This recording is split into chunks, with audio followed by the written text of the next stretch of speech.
Yo, Ethan, what's good, my boy? Yo, NBA playoffs has not failed to impress. It was a crazy weekend. We were blowing up the chat. We got some big news in the NBA. It was an amazing weekend of basketball. I know I enjoyed the weekend. I hope you did as well. definitely did. Word. It's Tuesday, May 25th. We're here with another episode of Radicals Podcast. For people that have never seen this, it's just guys talking sports, talking music, talking life, whatever comes up. And we're going to be here today talking sports because it's, like I said, NBA playoffs, and we got some big breaking news in the NFL. So for the people that have never seen any of the episodes, don't know who the hell we are, I'm Daniel. I'm Ethan. Chris is here in spirit. He's casually here somewhere. Word. He's on low management. Exactly. There you go. That's a good way to put it. And make sure you subscribe, like, comment. Let us know how you feel about these videos. We got TikTok. We got Instagram. We got everything you need. Word. Everything Radical Soul. Radical Soul's on TikTok. Radical Soul's on Instagram. Radical Soul's on YouTube. So check us out. Let us know what you think. Let us know what you don't like, what you like, and let's start this convo going. Let's go. So, Ethan, we're going to go straight into NBA playoffs. Big, crazy thing.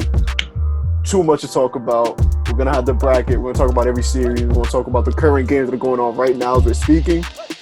And I want to open with NFL because we've heard some crazy rumors about Julio Jones. So, let's dive straight into this, bro. Let's get it. Let's get it.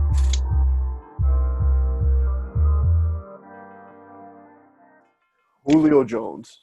My boy was on Indisputed, whatever the hell it's called. I don't watch FS1. Undisputed, right?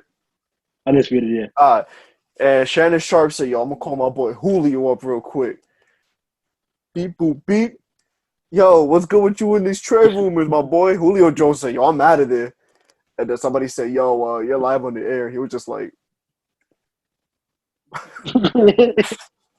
So, how do you feel about the whole event? Like, how all that went down and everything that was going down with it? I mean, I don't blame Julio. It's a barbershop talk. I mean, he picks up the phone. His uncle, Shannon Sharp. Like, you got to speak how you want to speak to him. The thing is, like, now, like, did he tell the Falcons first, or were they first announced with Shannon Sharp? Like, I wonder how that went down. Because the rumor is that he's talked about it since back in March that he wanted to be traded, but the rumor was that the Falcons wanted to trade him. So now it's like, what really went down when all of this was just a rumor in the beginning? What do you think about it, bro? What team do you think Julio Jones should go to? What team do you like for him? So far, the top two teams are Patriots and Titans, and I hate it. Absolutely hate it. Who you telling? What I would like to see, I hate to say it, would be a Seahawks or Cardinals, in my opinion. I can see him with DK. I can see him with Tyler Lockett. I can see him with D-Hop. And that would be a scary sight. That would be dangerous. If that were to go down the way that you're saying it, that would be crazy. When healthy, because, I was watching all of this yesterday. I'm thinking about it. They're like, he's an elite player. And I'm like, when healthy. I had him in fantasy. He almost screwed me over. And, I would know from personal experience that when healthy, he's an amazing player. When playing injured, he's still like 75% of a great player. And then you have the weeks where he's just not playing. You're like, all right, cool. That was a waste. So, I don't know what his trade value would be. I don't think it's going to be up there too much. So, those trades could go down the way you said it. I think the one team that really needs to look at it is the Packers. Because I think that's the only way you might be able to, like, somewhat fix the relationship with Aaron Rodgers. It's not guaranteed. It's not confirmed because he might be like, that's cool. Sorry to hear that y'all traded all that, but respectfully, SMD. You feel me? Like on some New York. So, like, I do think it would be the best thing for them Devontae Adams, Julio Jones, and Aaron Jones, like that's nasty. I could definitely see that, but like you said, Aaron Rodgers at Packers, they're literally just broken up. He's out of there. He already told everybody he's out of there. But like you said, that's probably the last resort. And even then, I mean, let's just say they would have made the trade, and Aaron Rodgers still said, "Yo, I'm out." Would that be a bad thing for Jordan Love having Devontae Adams and Julio Jones as your two weapons? You have arguably the two best wide receivers there. Arguably. I mean, they're both in the top five conversations. I mean, Devontae Adams is probably like borderline. Julio Jones is one healthy, like I said, definitely top five without question, comment, or Exactly. concern. Exactly. So, and they got Robert Tunyon, who at tight end, who's pretty solid. So, all those pieces for Jordan Love, who everybody's kind of questioning, like, would that be bad? Nope. It all comes down to Jordan Love, though. Of course, how can he do it? Can he perform? Can he come out leading from Brett Favre to Aaron Rodgers now to him? Like, can he do it? Talk about mad pressure on you, right? Exactly. That's a setup for failure. Everybody go look at you and you can go 10-5. They're gonna be like, "Where's the Super Bowl? Y'all don't give a f about all that." Like you went 16-0 and they won a Super Bowl. You're not good. You're not nothing. But yeah, we're gonna have to see what happens with that. That's gonna be an interesting thing to follow the next few weeks with OTAs opening up. Aaron Rodgers not showing up to OTAs, which personally I don't know if it's really major news because how many superstars go to OTAs? Like a lot of these guys tend to skip, but it should be interesting to watch, and that's something we're gonna have to monitor with the NFL being so far away still. And we're gonna have to just follow the Julio Jones rumors and the Aaron Rodgers rumors. I hear a lot of trades should be going down after June 1st with people's like cap space changes and stuff. Mm-hmm. So we're gonna have to just wait and see. We got to tune in 2 months left and see what happens. Word. So speaking of things coming to an end and championships and all these things, NBA playoffs. Which game do you want to start with? Because I kind of want to go over the weekend. Or I don't know if you want to start with the game that's going on right now because there ain't much to talk about anyways. You know how we're starting. You know where we're going to start. The Knicks and Hawks? The Knicks and Hawks. Was that the best game of the weekend? Easily because the fans. Easily because of the fans. You put fans in the playoffs, it's a big difference. I'm going to keep it a stack with you. Y'all, I lost my voice at my cousin's crib. We were bugging out, bro. I was bugging the hell out in his house. Because we were just so hyped to see, Obi Toppin yamming on Clint Capella. And, it's Clint Capella. Like, he didn't dunk it on Cody Zeller or, like, Frank Kaminsky, bro. This is Clint Capella, who's, like, a top 10 center in the league right now. Like, I'll take it. RJ Barrett throwing it down on Bogdanovich. That man should never jump again with RJ Barrett ever again. No, he shouldn't jump at all after that. But the Knicks ended up losing anyway. So Ethan, what's your takeaway from the game? Because I'm gonna go more on the Knicks side. I know you're more of the all-around, non-biased stuff. First, I'm gonna say referee because these foul calls on Trae Young were ridiculous. Yo, high five, high five on that. High five. Like, these RJ Barrett's foul. Can we talk about that real quick? How is it that RJ Barrett gets an elbow thrown at him like this, and Trae Young flops, throws it up, and gets a foul call? It's unbelievable. Like, he gets every single call thrown at him. Okay, so you've seen a lot of Knicks games, considering you're not a Knicks fan, and it's okay to be a low-key Knicks fan. It's okay. I'll hide your secret forever. Yo, you've seen Frank Ntilikina. We've talked about Frank Ntilikina for the longest. Tell me he did not look scared to play defense in that final possession because he knew that he would draw a foul. Because Frank Ntilikina gets everything called on him, no matter what. Anyways, so he has the height advantage. He has the size advantage. He has everything to the advantage. But the reach, he knew if he had that slight reach, it's over. It's a foul call. He shoots 2 free throws. It's over.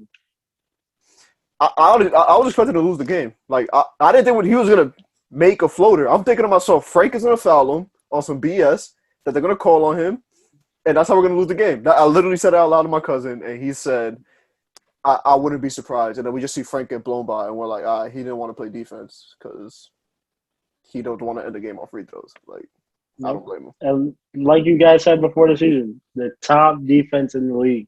You guys could have locked them up, but it's the foul calls that killed you. How do you feel about the Knicks only losing by 2? Although the now most improved player of the year, Julius Randle, went like 6 for 24, and we only lost by 2.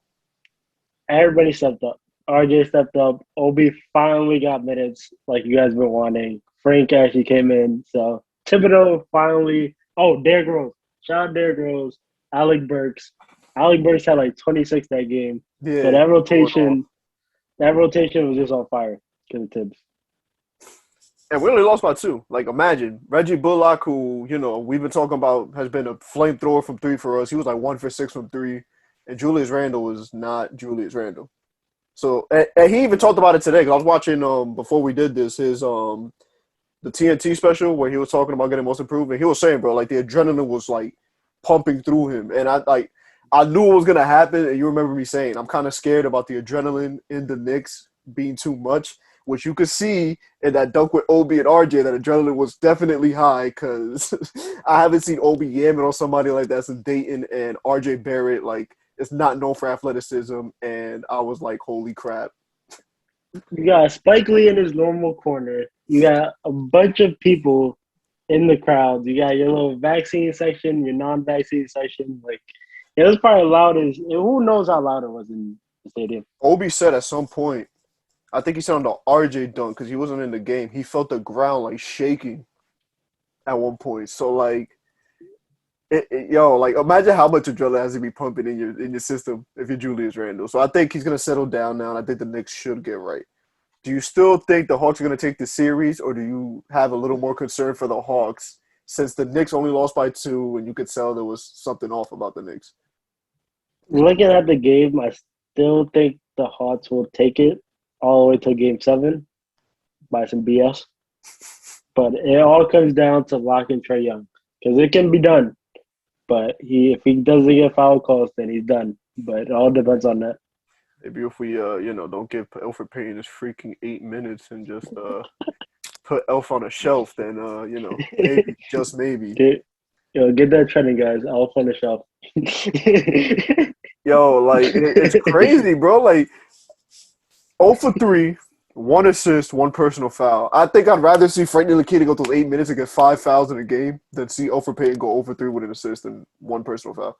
At least Frank, I know, could swing the ball a little bit. He's going to have, at least 1 3 or at least shoot a 3, and they got to respect this 3. They had John Collins and Elfrid Payton. I didn't even realize that at one point. Until I was watching Knick Fan TV, and I'm like, okay, I'm going to watch Knick Fan TV to hear the things maybe I didn't see. And they said John Collins was matched up on Elfrid Payton. And he wasn't playing him on the 3-ball. That's saying a lot. That's saying a lot right there. He should not be getting any PT. He should just sit on the bench unless someone's in foul trouble. If somebody's in foul trouble, I think I'd rather see Kevin Knox come in before I see Elfrid Payton, in my opinion. I think I'd rather see Theo Pinson or Jared Harper come off the bench before I see Elfrid. Bro, just tell him to go home. Just tell him don't even show up. Like, bro, you already got your money. You're good. Theo Pinson is there to dance, all right? He did it in the Nets. He's there doing the Knicks. He's just there to dance. He's just there for showtime. They need to re-sign him, bro. Give him a 10-year, like, $400 million contract, and you'll be like, yo, you're here for the rest of your career. Like, that's it. That's it.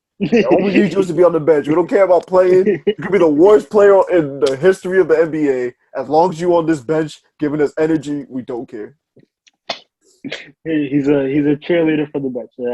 We accept that.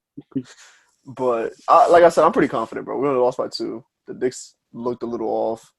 And, some BS with Trae Young's fouls. And you fix some of those things up, and I think the Knicks will be all right. I still got Knicks in 6. I think that series, all the 4 and 5 seed series are always the best. This is really good. If you want to go all the way to the west side, that Mavs and Clippers, that was a good one. Let's pull it up right now, bro. Kawhi dunking on my man's was probably the biggest highlight I ever seen Kawhi do. Kleba, bro, and the fact that they stared him down when he was on the floor was the funniest part. I've never seen Kawhi show emotion, and I'm like, yo, keep that same energy when you leave the Clippers, please. But yo, let's talk about that one because that's a good series, bro. Lakers, wow. Clippers and Mavericks. Mavericks steal game one. Pandemic P is back, somewhat. I mean, yeah, he scored a lot, but his shooting he was really inefficient. Concerns for the Clippers? Of course. This is every playoffs now. This is just sad at this point. PG is always way off P, pandemic P. Like, Kawhi wanted him for a reason, and he's not showing up. Ever since that leg injury, too, like in the Olympic exhibition game, like he has not been the same. Because, bro, I remember they showed the highlight of him dunking on Birdman when he was on the Heat and he was on the Pacers. And, bro, like I was like, wow, I remember Paul George, bro. Like he really killed the Knicks that year. And ever since then, I loved Paul George. Now I'm just like, yo, yikes. He don't got that same step anymore. He needs to take them braids off, bro. I don't know what it is. Shave that head. I don't know. Do something. Anything at this point.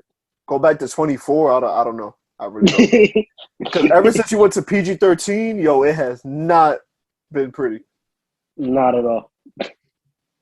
What else, bro? Memphis and Utah. That was another interesting one. Donovan Mitchell getting late scratched by the team's health staff. They needed that because the Grizzlies showed up. Yeah, you was out here. Utah 4.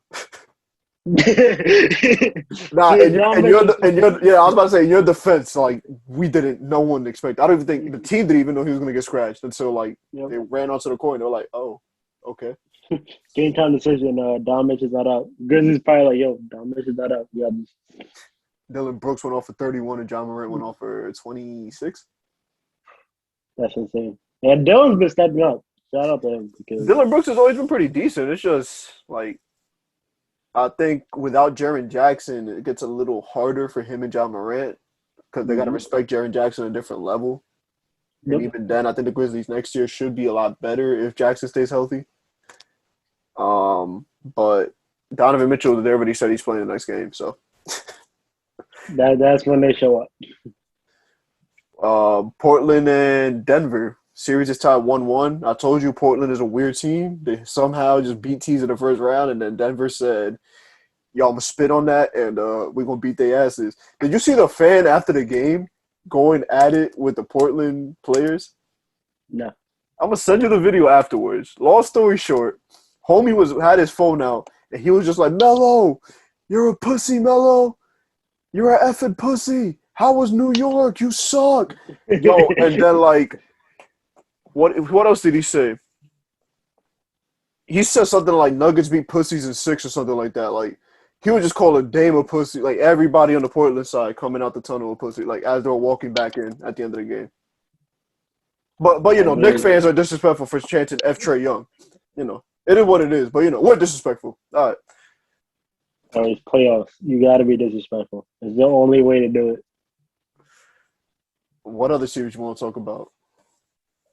Milwaukee. I want to get back to that Portland one because Jokic went off, but it wasn't just him. Like their supporting bench actually helped out because Portland the first game actually smoked them no problem, but that second game he showed why he's MVP. Not official yet, but should be coming soon. Probably. And that was even with Dame going off in the second quarter. Like he was lighting it up. Yo, from 3, it was like 6 straight threes or whatever, right? Like not 6 straight, but he made 6 threes in the second quarter. That quarter. Yep. Jesus, man. Like in that first half, I think it was like 78 to like 61 or like they were just smoking them. Damn. All right, let me ask you this, right? Do you think they should consider taking Melo off the bench and starting him over Robert Covington? I think yes. Especially at that first game, they showed that he can definitely light up the score.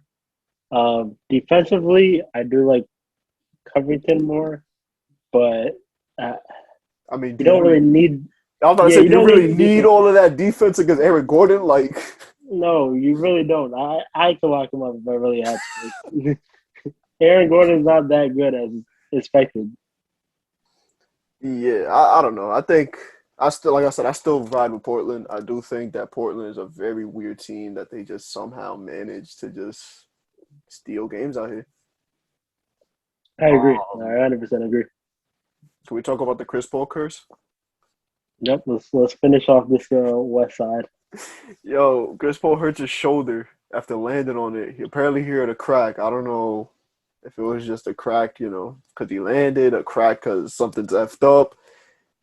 You had LeBron on the floor looking like he got shot. Even though I will say, me and you have had the really bad tangle ups of getting your arm like pulled out of its socket, and I think me and you could say that's probably the most uncomfortable and weirdest feeling ever because it goes from like your fingertip all the way down to like the middle of your ribs. Yep. 100%. So I don't blame him for being on the floor. I think people are kind of, I mean, he was kind of gassing it a little bit, but I don't know. People are saying the Broadway act. Like people are saying it was just fake. Like you can see Chris Paul grab his arm. Like it wasn't like it was not intentional. He knew what he was doing. Lakers panic button yet? They lose tonight as the panic button. They have to hit the panic button. AD like so soft that series. Yo, DeAndre Ayton said, "Yo, you a little boy to me. I kiss you on your forehead." He did not hit double digits of rebounds. I think he had like 7 to end the game. Like that's insane to me. Yo, can we talk about Andre Drummond and how like we had? I told you I had a few friends who were Knicks fans. I'm not gonna name his name, Ricky, but he was out here saying, "Yo, we gotta sign Drummond. We gotta sign Drummond." How ineffective does Andre Drummond look right now? Horrible. He looks horrible. Should they consider Montrezl Harrell at this point? Do you put AD at the five? Like, what do you do? They're both doing bad. um, I don't like the rotation because they had AC, Alex Caruso late in the game. I don't really like that choice. And they Yeah. had Pope. So I would put Trez in, and with Schroeder, LeBron, AD, if Drum is doing bad, like you should rotate them, whoever's doing better that game. Yeah, because I mean they were both terrible, but I feel like when Andre Drummond's on the court, like he just clogs up everything and just like he just I don't know, like he just looks like he's there to be there, and if he gets a point, like it just so happens he gets a point. Like it's not like oh wow he just bodied that person and got a point. Like it's just like okay cool, like you turned around and put it up and it just went in. Like cool. I think he's just not used to that play style. Because Braun likes his space. He likes his ISO. If you're open, he's a pass to you. AD can shoot the three. Drummond definitely cannot. Drummond can barely shoot a free throw.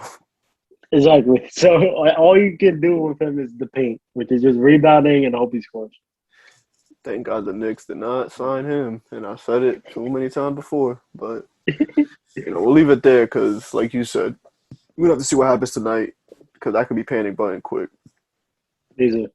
That we have on the east side, Philly and Washington. That was actually a lot better than I think a lot of people projected Agreed. until, Washington just started falling apart, but can you blame them?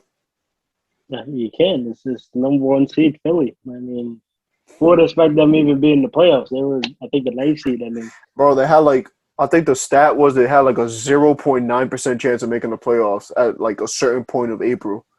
yeah. And everything just happened to fall the way they needed it to fall, and here we are. But it did show that they can win. They can at least catch a game. Yeah, I think they can steal one. Like I said, one at most if they're lucky. Exactly. We were not going any further than that.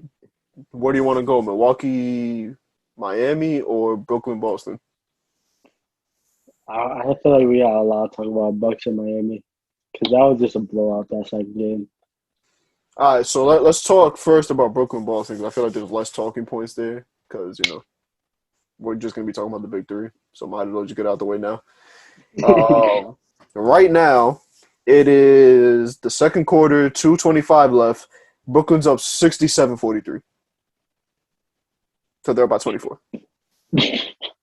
I'm not surprised. Celtics don't have Jaylen Brown. Kemba's not that good.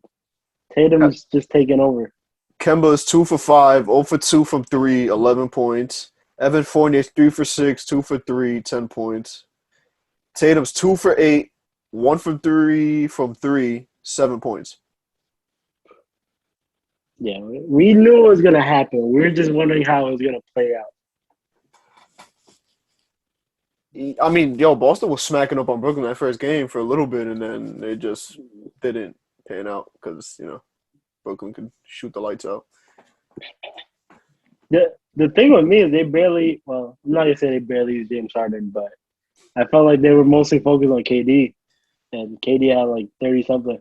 Joe Harris has 22 right now. He's 6 for 8 from 3, 8 for 11 from the field. You see, like if I'm the Celtics, if I'm getting lit up, it has to be by KD, Kyrie, and Harden. Really, Joe Harris have 22 points in the first half. You're already gonna lose. Like that's why they're losing right now. James Harden is 10 points, 3 rebounds, 5 assists. KD got 10 points, 3 rebounds, 3 assists. Kyrie got 8, 4 rebounds, and 3 assists. Joe Harris should not be leading the scoring right now. Yeah, he is absolutely lighting it up right now. Do you think Brooklyn could really pull it off, though? Like, let's talk. Have we ever seen a team win with offense only? And if you want to say the Warriors, I can argue that because the Warriors still had very good They had defense. Yeah, Draymond and Clay were very good defenders. And they had Iguodala at some point. They had Sean Livingston who can guard 1 through 3. They had really good defense. I want to say no. I don't remember last time when it was a straight offense. I'll say the Heat. Miami Heat with LeBron, D-Wade. Then, Wade could play defense. LeBron could play defense. Bosh was not no scrub on the defensive end. And Ray Allen at that time was, on a decline, but he was still pretty solid defensively. Mario Chalmers played some decent defense. Norris Cole was the defensive stopper. Shea Battier was a good defender. It's actually hard to say, yeah. I don't think there's any that at least had a couple of great defenders. Yeah, do you really see Brooklyn pulling it off? I gotta wait till the next year because if they play the Bucks already beat them twice in the season. Giannis is a problem. KD can't guard him. I'm sorry to say, KD cannot guard him in that paint. Their rotation with Drew Holiday and Middleton is pretty nice. I don't know if they could pull it off by then and face Philly. I think they could beat Philly possibly, but till then, I don't know. Bucks and Philly would be their 2 main stoppers. I think if they have a long series against Boston, if Boston could somehow steal 1 or 2, they might lose to the Bucks. And if they don't lose to the Bucks, they're definitely losing to the 76ers because the Bucks are going to take them to 6 minimum. That's what I agree. That's what I'm saying. That's going to take them there. So I'm sorry to say the Phillies beating whoever wins the next game. I'm sorry to say. Nah, yeah. I mean, the Knicks, we're not beating Philly. I know that. And the Hawks, I mean, they're struggling against the Knicks, and the Knicks can't shoot. Exactly. So it all comes down to the next couple of series. They're going to beat the Celtics. They don't have Jaylen Brown. We knew it was going to happen. They don't got Jaylen Brown, and their paint is very, very questionable. Because right now, let me see. Right now, they're starting Tristan Thompson, who not bad, but they started Kemba Walker, Marcus Smart, Evan Fournier, Tatum, and Thompson. There's no size at all. At that point, you might as well just start Jabari Parker at the 4 and just see what happens. And pray. Hey, he's not bad. He's not bad. I would even. That's what I'm saying. Might as well start him for length a little bit because Tristan Thompson's an undersized center.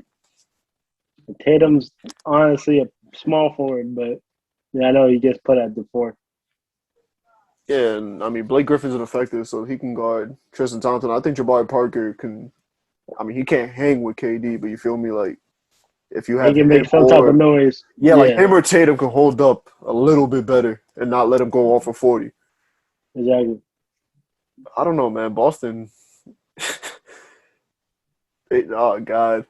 Oh, God. But anyways, yeah, I don't know. Personally, like I said, it might be because I hate the Nets that I'm going to say they're not going to go on. But at least I back it up with facts, and I'm not just talking on my ass. You feel me? I do think Joel Embiid will average like 30 and 5 and like 15 against Brooklyn.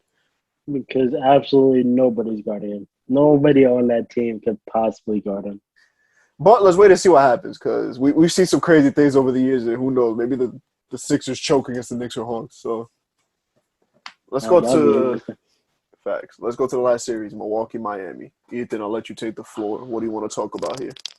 First things first, Jimmy Butler. Jimmy Butler got to step up. I'm not saying that because he's Jimmy Butler. I'm just saying because he's a starting team. I mean, him and Spoelstra, because Spoelstra's rotation is garbage. I don't even think they started Tyler Hero. I think he played like 5 minutes. Yeah, Tyler Hero played 18 minutes, but he was 1 for 5, 1 for 2 from 3. Like Spoelstra got to do better. I don't think Goran was starting. I think Nunn was starting over him. Yeah, he did Kendrick Nunn, Duncan Robinson, Trevor Ariza, Jimmy Butler, and Bam Adebayo. why are you saying Trevor Ariza? He should not be in that main rotation. He's good, don't get me wrong, but In he shouldn't my be in that main opinion, rotation. he should play Precious Achua just for size because you need that size against the Bucks. Exactly. And Achua's not that bad. I mean, I know he's a rookie, and obviously you don't want to throw him out there because he might get dogged. But like, you lost 132-98. What was there to lose? Exactly. You let Brian Forbes have like 6 threes off the bench, I think. 8 for 12, not 6. 8 for 12. That defensive. Oh, my bad. Yeah, he was 6 for 9 from 3, 8 for 12 from the field. Okay. So So if you can't stop him, then you're not stopping Giannis, of course. then you had Pat Connaughton, 5 for 9 from 3. You had Bobby Portis going off for 11 points, 2 for 3 from 3. They're just lighting you up. Miami was at the finals last year. I get it, it's the bubble, but you definitely got to step up. And it's not like they're a bad team either. Like, they were They beat the solid. team. They beat the team with the same exact team. It's Drew Holiday, bro. Drew Holiday is nasty. Drew Holiday was 11 points, 15 assists, and 7 rebounds. Like, Drew Holiday was very underrated before this year. And I remember me and you would talk about it all the time before he re-signed with the Pelicans. I was like, yo, I wouldn't mind having Drew Holiday on the Knicks. He's very good, but I think the thing with the Bucks that they got him because they missed Brogdon. Because Brogdon was their size. Brogdon was a nice point guard. You see him in the Pacers. They missed that size. You remember I had him in fantasy his rookie year, and like we were all like, "Who the hell is this kid?" I'm like, "Bro, I don't know. I just seen he was rising in fantasy. I picked him up, and he ended up being rookie of the year, and he was solid." Yep. Milwaukee smacked, and it's crazy because the first game was really good, and it came down to a Chris Middleton game winner, but Yep. I'm thinking, oh, Miami might be able to pull this off in game 2. Nah, nope. Not even close. Mm-mm. Nope. That was a cute thought by me. Yep. No. I know you're big on the Heat at times at least to the Bucks because we know the Bucks choke, but the Bucks are not given any inches. And it's crazy because, like, I personally thought they'd be able to pull it off a little bit better because Miami played them solid, and Miami's one of those teams like everybody knows, like, bro, they game plan to the max. Like, you're not gonna go off on the Heat like that, and yikes. The exact opposite. They just went off. Word, bro. Let's wrap up with awards. Jordan Clarkson announced as Sixth Man of the Year. How'd you feel about the way they did it? Did you like it? I personally liked it. Where they I brought like the thing. Ingles, and they were like, "Oh, how many Jazz players have been a Sixth Man of the Year in the history of the Jazz?" And Jordan Clarkson's like, "None." And Joe Ingles said 1, and this dude looked at him like, "Damn, this nigga won." And then he was like, "Nah, it's yours." He's like, "Oh, word." I like the way that it's creative, not just a simple. Oh, here's the award, and Adam Silver is up there, and it's like, oh, here's the award, and it's boring. So I found that interesting. I don't know if you got the notification. Julius Randle's son went up to give him the Yeah, I MIP. watched it. I watched it on TNC. His son gave it to him. He was mad happy. Well deserved, man. Like you said. you would know you had him in fantasy. You got him for a freaking steal, which I'm so tight because I really wanted to draft him, but I already had RJ and Mitch, and I was like, bro, I don't want a third Nick because at that point I'm about to draft the whole team. And you want a chip? Thanks to Julius Randle. All thanks to Randall and Luca. That was the top two that just blew up my team. So, what you think about Randall, bro? You think he's the answer for New York, or you think he's a piece? I think he's there. Definitely a piece, but you think like he's Yeah, that answer? Like you feel me? Like in a sense of when Miami had D Wade, they were like, "All right, this is the answer." But if we could put things around him, like we're solid. I think he is the answer because before him, no one really wanted to be with the Knicks. Like we knew it was the Knickerbockers. We knew it was the best arena, best franchise, but there was no players to be like, yo, the Knicks actually sound good. Let me sign with them. And the last person to do it was Carmelo Anthony, and Phil Jackson spit in that dude's face. He said, Exactly. right in his face, and traded him for a bag of chips. But Yep. I wouldn't say bag of chips because we got Mitchell Robinson out of it. But whatever. You got me. So Randall being there, being fourth seed, and seeing the team now players want to join the Knicks. So he is the answer to that problem. Now you stack around him and you work it from here on out. What do you? Let me ask you because I've been hearing this and whatever. Rumor has it that Kawhi Leonard or Damian Lillard might be one of those disgruntled stars that everybody's hearing about that might want to come to the Knicks. Dame, I can see. Dame loves that environment. He loves the crowd. I personally don't see it at all. You don't? I don't like, see you really, it at all.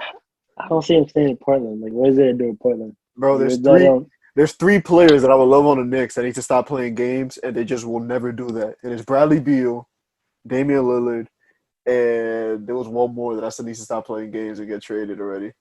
I'm blanking. I'll probably come to me, but how you feel about Kawhi? Kawhi got to leave. He got to go. Like, I understand he did a little experiment. He left the Raptors after winning a chip. He was like, I'm going to go to Clippers. That's not the answer. Just go to another team. Like, you went to Raptors. You won a chip almost by yourself. Just do the same thing somewhere else, which is New York. Last person was Devin Booker, but after this year, I highly doubt it happens. No. Him and Chris Paul now, he's loving it. Yeah.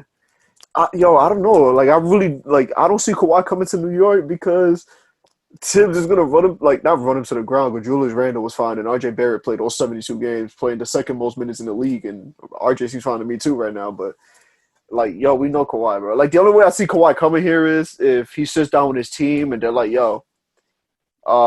we got to kill that low management narrative on you. Go to New York, just do what you got to do, and let's get it done. Like, that's the only way I could see it because I know the minute he says, I'm not playing today, Tim's going to laugh in his face and be like, bro, you're running 3 practices today. The game's tomorrow. He's checking those stats. He's like, why is Kawhi on the injury report? He's healthy. I don't know. Put him in right now. He gonna grab his clothes and make him change at the bench. Be like, put this on right now, right here. I don't care. Put it on. I feel like there's a movie. I think it was like Mike that he didn't have his shoes and he went in the back and grabbed it. Yeah. I feel like he has to be Kawhi. He's like, change your clothes right now. Go to the back right now. And he's just like come out with his new uniform. Do you think Bradley Beal is one of those people that might be the disgruntled star as well?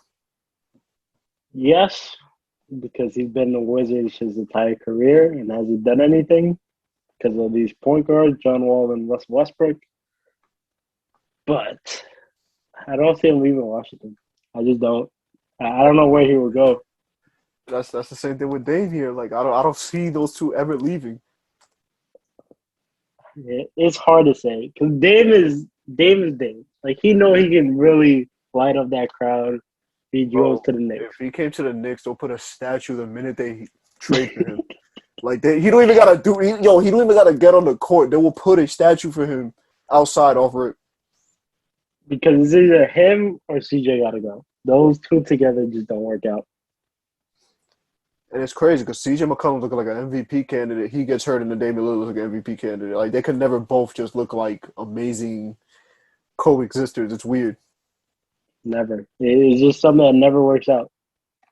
Do you think Portland blows it up though, or do you think they try to give it a few more runs? I mean, they added Melo just this year. They had Nurkic for a year. They just gotta blow it up. There's no one that says like I gotta stay in Portland.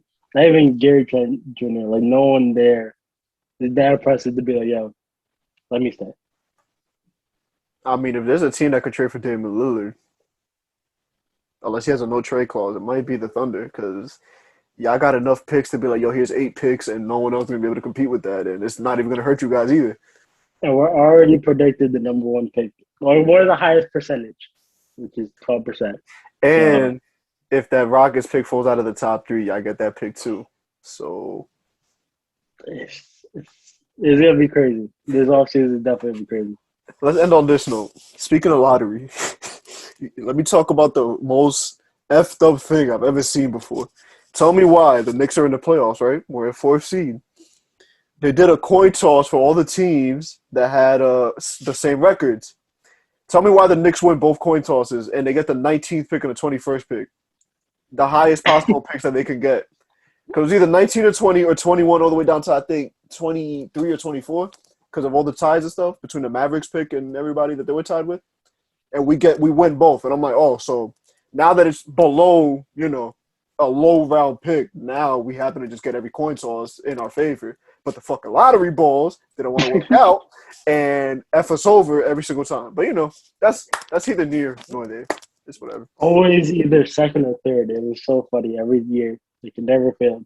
And we got 8 last year. Like somehow the Wolves always manage to get 1. I don't know how. Every time. If the Wolves get 1, what do they do this year? I mean, let's end on that. Like, do they draft Cade Cunningham? Do they draft Jalen Suggs? Do they trade back? Do they blow it up? Do they? I would like to see Cade Cunningham with Anthony Edwards, but you gotta get rid of D'Lo. D'Lo is not the answer. D'Lo gotta go. D'Lo hasn't even played this year. Exactly. D'Lo gotta go. We know Towns is going through it this year. Towns he has to regroup with himself, just how he is this offseason. Keep him. He's gonna come back very, very better. But yeah, D'Lo gotta go. He just gotta go. He's not the answer. You think they trade back maybe? They try to keep D'Lo because they don't want to upset Karl Anthony Towns. Yeah, but you gotta really get a good trade back. Like it gotta be for maybe 4th and then like a really good. All right, so let's say that the Thunder get the 2 or 3, or you guys have the 4, and you guys want to trade the 4, a future pick, and move up to 1. I wouldn't. If I was the Timberwolves, I wouldn't do that because they know they want to develop these stars. They know this draft is not really the best, so I would just take number 1. But if I was Thunder, hell yeah. So they claim because last year wasn't the best either, and this draft class is looking pretty decent. Yeah, it was actually really impressive. Tyrese that no one expected from the Kings. Saquon Bay. A lot of people expected it in the Knicks side, but who is rare to want to be MIP and Obi Toppin got drafted, which I'm not mad about because Obi's looking like he's gonna pan out, but it is what it is. I mean, quickly 25th pick. He was a D+ on draft night, according to CBS, and ended in the top 5 for the rookies. Should be first team or rookie. Yep, that was a steal. That was easily a steal. And people don't expect that until now because now he's actually playing really well. But, everybody, you already knew LaMelo, Anthony Edwards, looking like Wiseman's a bust, but we won't go there yet. It's only his rookie season. It's a rookie season we're going to see because the system of the Warriors is not like he should never have been drafted by the Warriors, in my opinion. It's not built for big men. Like the way they won their chip was Zaza and I think Bogut. Like that was their centers at the time. And they were playing like 10 minutes a game maybe at most, just for like the jump ball pretty much, and to play someone else's center if they have one that's tall enough. To injure players, to injure Kawhi. Like Just throwing that out there. I mean, that is one of the funny coincidences that load management came after that trip, but that's a conversation for another time. That's a whole nother NBA topic. Word, but Ethan, we'll have to end it there. Let's see what happens. It's going to be a crazy week of playoffs. We'll be back on Friday, and we'll be discussing it then. Hopefully, these games are still good, and we don't see too many blowouts. Hopefully not. And we'll be back Friday, breaking it all down for everybody. Yes, sir. All right, bro. Peace. Peace.